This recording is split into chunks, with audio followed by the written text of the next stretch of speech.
Estás escuchando un devocional del Reto Mujer Verdadera 365. Mateo capítulos 8 y 9. Escrito por Débora de Rivera, leído por Débora de Rivera. Bienvenidas. Estamos agradecidas con Dios por la obra que ha hecho en nuestras vidas. Meditemos hoy juntas en Mateo capítulos 8 y 9. Y si no has leído los capítulos en tu Biblia, te recomiendo que lo hagas antes de seguir escuchando esta reflexión. De esa forma, lo que te comparto hoy tendrá más sentido. La intención de Mateo en los capítulos siguientes es mostrar una idea de la identidad de Jesús. Quiere enseñarnos y convencernos de quién es Él. Por lo tanto, nos está dando detalles acerca de su vida, lo que hizo, las palabras que usaba al responder a otros, los lugares que concurría, etc. Quisiera que notemos dos cosas en particular en estos capítulos. Número 1. Las personas que buscan o se relacionan de alguna manera con Jesús. Vemos en estos dos capítulos que al menos lo buscan 13 personajes. Un leproso, un centurión, endemoniados y enfermos, un escriba, más endemoniados, un paralítico, publicanos y pecadores, fariseos, discípulos de Juan, un hombre principal o alguien importante, una mujer enferma, 2 ciegos y un mudo endemoniado. ¿Notas el tipo de personas que le buscan? Vemos que en su mayoría son enfermos, endemoniados y gentiles. También fariseos preguntaban por él, Mateo 9:11, y sus intenciones al hacerlo no eran las mejores. Desde entonces ellos comenzaban a dudar y al final usaron las cosas que vieron que Jesús hacía como una excusa para matarle. Es importante notar el tipo de personas que le buscaron, porque vemos que no le siguen necesariamente personas importantes o de renombre, sino aquellos que lo necesitaban. Este es el mensaje del Evangelio. Nosotras sin Cristo estamos ciegas espiritualmente, andamos por caminos desviados que nos llevan a la perdición. Pablo en Efesios capítulo 2 nos recuerda cuál es nuestra naturaleza sin Cristo. Sin Cristo nosotras vivimos en los deseos de nuestra carne y nuestros pensamientos, somos por naturaleza hijas de ira, estamos muertas en nuestros delitos y pecados. Efesios 2 versículos 1 al 5. Sin Dios, somos parte de los pobres en espíritu, pues somos ciegas ante la realidad del sacrificio de Cristo. Vemos en esta porción de Mateo que la intención de Jesús es mostrar a la gente su condición espiritual al sanarlos. Vemos que a un paralítico, antes de sanar su condición física, le dice: «Ten ánimo, hijo, tus pecados te son perdonados». Y después, al escuchar a los fariseos, dice: «Porque no he venido a llamar a justos, sino a pecadores al arrepentimiento». Este es el Jesús que Mateo nos presenta. El Jesús que, aunque ciertamente se preocupa por nuestra condición física, está preocupado por nuestra condición espiritual. ¿Qué estás deseando hoy de Jesús?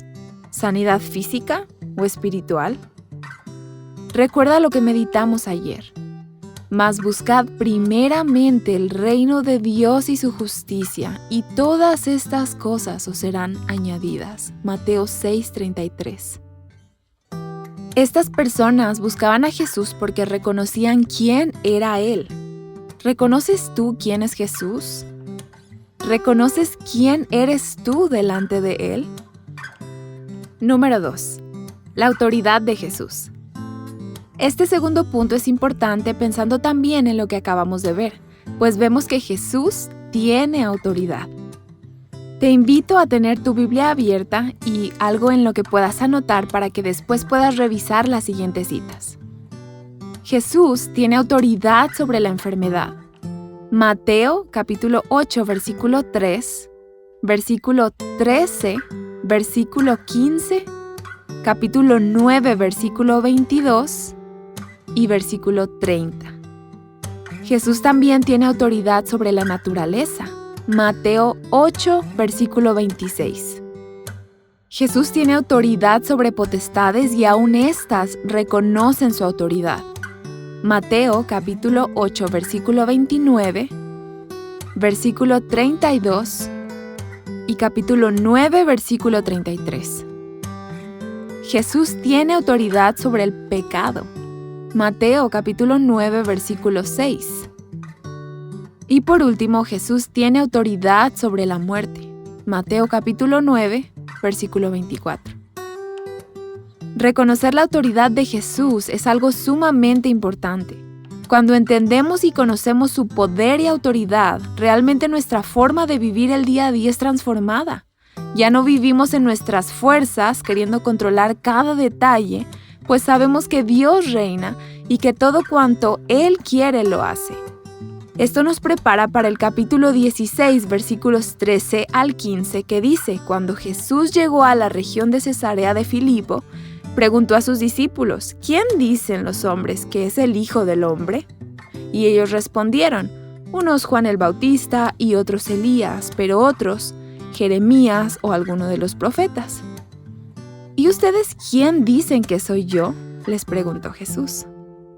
Pensando sobre la autoridad de Jesús y lo que has aprendido de Él hasta el día de hoy, ¿sabes tú quién es Jesús? Por último, quisiera que leas nuevamente Mateo capítulo 9, versículo 35 al 38. Estos versículos hablan también mucho del carácter de Dios. Cuando Él vio a las multitudes que venían a que Jesús les sanara, dice la Biblia que Él tuvo compasión. Y notamos que esto no era porque había muchos enfermos, sino porque eran personas desamparadas, dispersas como ovejas sin pastor. Después de esto mira a sus discípulos y les dice: la cosecha es mucha, pero los obreros pocos. Por tanto, pidan al Señor de la cosecha que envíe obreros a su cosecha.